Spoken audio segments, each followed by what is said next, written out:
నీళ్లు నిధులు నియామకాలు దాన్ని ఏం చేసిరు 2014 వచ్చినాక వాళ్ళ కోసమే నిధులైనవి వాళ్ళ కోసమే నీళ్ళు అయినాయి కాళేశ్వరంతో వాళ్ళ కోసమే ఉద్యోగాలు కూడా ఎవరికి నలుగురికే ఉద్యోగాలు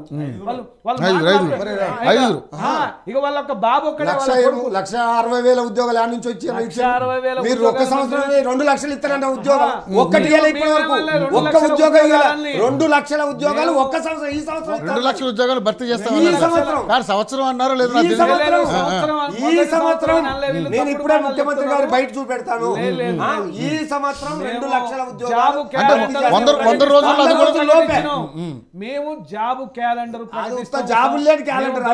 వచ్చిన కొత్తలోనే కాదండి ఏమండి బిఆర్ఎస్ లో మీరు 31,000 కాగితాల మీద నోటిఫికేషన్లు ఇచ్చిరు మరి వాళ్ళకి ఇయ్యలేదు ఎందుకు ఇయ్యలే గ్రూప్ 1 ఎందుకు ఇయ్యలే మీరు అన్ని అవినీతి ఎందుకు వచ్చింది పేపర్ లీక్ అని ఎందుకు వచ్చింది ప్రతిదీ కూడా అవినీతి పేరే వచ్చే మొన్న మీరు పేపర్లో వేసిన నోటిఫికేషన్లు గవర్నమెంట్ రాగానే 7 లక్షల అప్పులు చేసి ఆడ పెడితే 31,000 ఉద్యోగాలు ఆర్డర్లు ఇచ్చి 8 నెలల్లో 50,000 కోట్లు ఇప్పుడు అప్పు తీసుకొచ్చి 50,000 కోట్లు ఏం తెచ్చిర్రు వీళ్ళు కాంగ్రెస్ పార్టీ కప్పం కట్టడానికి తప్ప వీళ్ళు వసూలు చేసుకోవడం వీళ్ళు అంటే సంవత్సరానికి 4 ఈ రకంగా 5 సంవత్సరాలలో 7 లక్షల కోట్లు అవుతాయి రవి గారు 50,000 కోట్లు అండి ఇప్పుడు నువ్వు ఒక్కసారి నువ్వు పెద్ద ఎందుకు ఏమన్నా ఒక ప్రాజెక్ట్ ఏం చేసినప్పుడుగా వేషాలు వేసి అప్పులు చేసి ఏది కూడా పర్మనెంట్ స్ట్రక్చర్ అడిగిన దానికి 50,000 కోట్ల రూపాయలు తెచ్చారు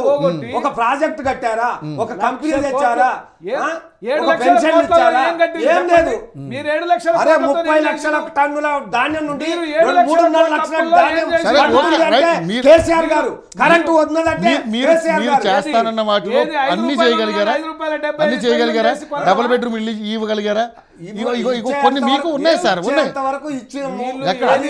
ఎంతమందికి ఇచ్చారు డబుల్ బెడ్రూమ్ అంటే ఒక రోజుతో అయిపోయేది కాదు దళిత బంధు అనేది ఒక రోజు అయిపోయేది ఇప్పుడు వీళ్ళు అన్నారు 8 నెలలు అయిందండి ఒక్క ఇల్లు స్టార్ట్ చేసిరా ఒక్క ఇల్లు ఎక్కడ స్టార్ట్ చేసి పేపర్లలో 2,200 ఇండ్లు స్టార్ట్ చేసి ఇలా మేము పని చేస్తున్నాం ఈ రోజు హరీష్ రావు గారు మాట్లాడుతూ 50 లక్షలు ఇస్తూ దొరికిపోయిన దొంగ రేవంత్ రెడ్డి అని మాట్లాడారు ఇంకెన్ని రోజులు అవుతారు సార్ దాని గురించి ఆల్రెడీ కేసులు ఆయన ఉన్నారు కదా ఇక దాన్నే బట్టి కవితకు బెయిల్ వస్తే బీజేపీ తోటి టైప్ కావడం వల్లనే బెయిల్ వచ్చిందని ఒక ముఖ్యమంత్రి హోదాలో ఉంది అంటే ఆయన ఒక్కడే అన్నాడా ఇంకెవరు అంటలేరా ఇప్పుడు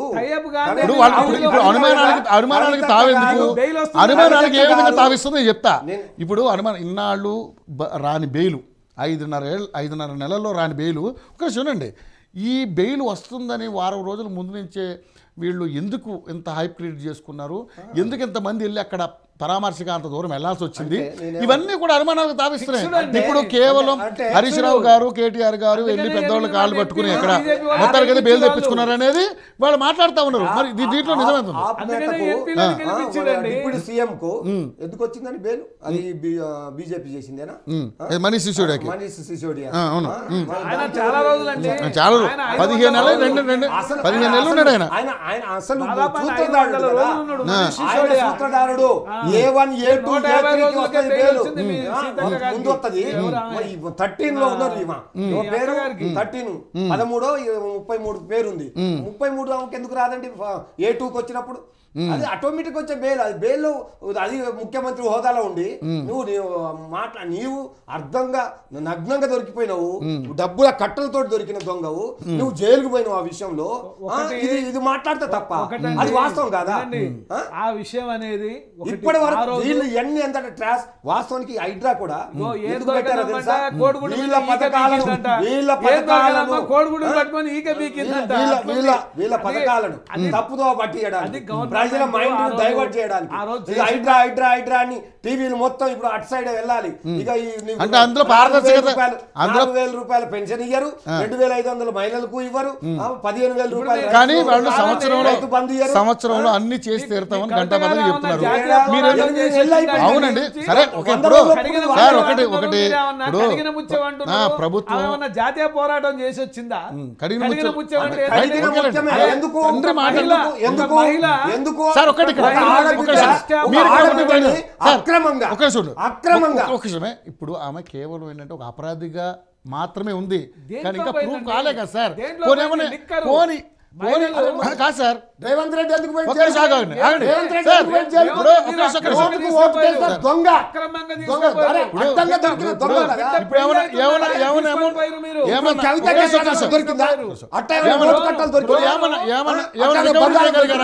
ఏమైనా రికవరీ చేయగలిగారా ఈ రోజు సుప్రీంకోర్టు ఈ రోజు తన బిడ్డ పెళ్లి రోజు కాదట్లేదు కాదట్లేదు ఉన్నాయి కానీ ఈ రోజు కాదు ఇప్పుడు రేవంత్ రెడ్డి గారు దొరికిండ్రా డబ్బుల కట్టలతో కవితక్క దొరికిందా దీనికి సమాధానం చెప్పండి.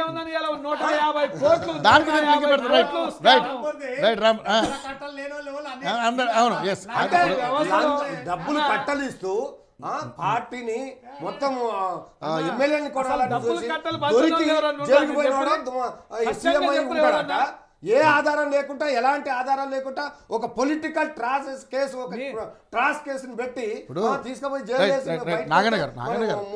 అడిగిన ముత్యం అనుకుంటే ఏమంటారు? అరే మా నాయకురాలు మేము ఏమని అనుకుంటాం భయ్, మేము దేవత అనుకుంటాం. నీకెందుకు ఇప్పుడు ఇందిరాగాంధీ గారు పోలేదా జైలుకు? 4 సంవత్సరాలు పోయింది ఇందిరాగాంధీ గారు 4 సంవత్సరాలు జైల్లో పోయింది.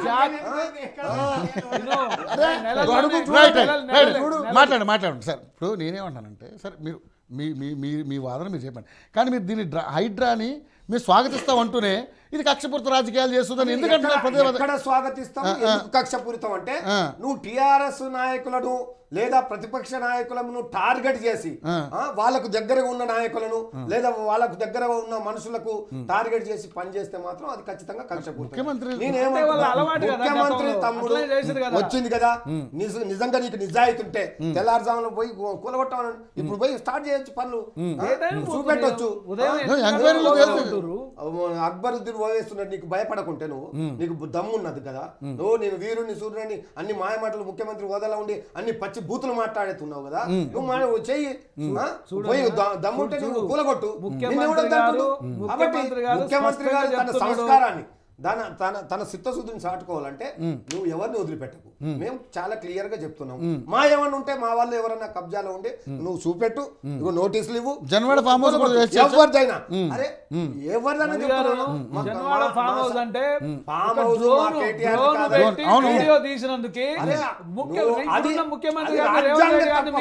అంటే ప్రశ్నించినందుకు మాదేదో బయటపడుతుంది, మా దొంగతనం ఏదో బయటపడుతుంది, బిడ్డ పెళ్లి చేస్తుంటే అది జనరల్ గా జరిగే తప్పుని వీళ్ళు ఎలా చేస్తారు? ఒక ఇంటి మీదకి పోయి ఒక ఇంటి మీద దొంగతనం మీరు ప్రభుత్వం ఉన్నారు కాబట్టి తప్పు అనిపిస్తుంది. మీరు ప్రభుత్వం నేను అడుగుతా మీరు ప్రభుత్వం ఉన్నారు కాబట్టి తప్పు అంటున్నారు కానీ నిజంగా అక్రమ కట్టడం అని ముందే ఆయనకి ఇన్ఫర్మేషన్ చేసి ఉండొచ్చేమో. ఎంతవరకు ఉంది, ఎంత విస్తరణ ఉంది ఏంటనే చూసుకుంటారు కదా. ఇప్పటికి కూడా మేమేమంటాలే, నీ దగ్గర నిజంగా అధికారాలు ఉంది, నువ్వే అధికారి, నువ్వే సీఎం, నీ దగ్గర అన్ని పేపర్లు ఉంటాయి, నువ్వు FTL లో ఉందా, బఫర్ జోన్ లో ఉందా, అక్రమ కట్టడమా, అరే తేల్చు కూలగొట్టు. ఎవడొద్దంటారు? నీకు దమ్ము లేకుండా నువ్వు వసూల కోసమే అనుకుంటే వాళ్ళ భయపెట్టి ఎంతమందిని భయపెడుతున్నావు, ఇలా అధికారులను ఎందుకు పిలిచినావు, ఎంత వసూలు అయితే అది తెలుసుకోవడానికి పిలిచినవా?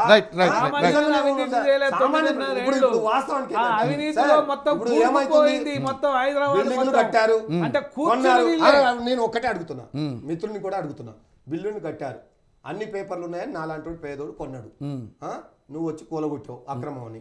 ఇప్పుడు ఎవరు నువ్వు పేదోడు నష్టపోవాలా, మరి కట్టినోడు నష్టపోడా?